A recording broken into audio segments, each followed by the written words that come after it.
Eco friendly Ganesha வச்சு இந்த தடவை வந்து ஃபஸ்ட் டைம் வந்து கணேஷ் சதுர்த்தி. யூஸ்வலாக வந்து களிமண் பிள்ளையார் தான். இந்த தடவை வந்து ஈகோ ஃப்ரெண்ட்லி கணேஷா கையில் ஃபஸ்ட் டைம் லைஃப்பில் நான் பண்ணியிருக்கேன். மஞ்சப்படி அரிசி மாவு மைதா போட்டு சுவாமியை ரெடி பண்ணினோம். ஃப்ரீ ஹேண்ட் ஆர்ட்டில் வந்து எனக்கு வந்து சுவாமியில் ஃப்ரண்ட்டில் வைக்கிற பூஜைக்கு பண்ணுற போர்டுக்கும் வந்து ஒரு கணேஷா வரைஞ்சேன்னா ரொம்பவே அழகாக இருந்தது. பார்க்குறதுக்கு எனக்கு மனசுக்கு ரொம்ப திருப்தியாக இருந்தது.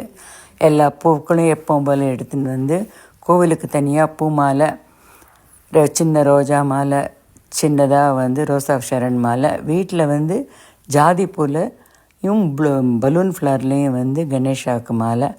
அதை தவிர வந்து எப்பவும் போல் அரிசி மாவு அரைச்சி கொழக்கட்டை, வடை, பால் கொழக்கட்டை பண்ணுறது வந்து நான் தேங்காய் பால் விட்டு அம்மினி கொழுக்கட்டை போட்டு பாயசம் பண்ணியிருந்தேன்.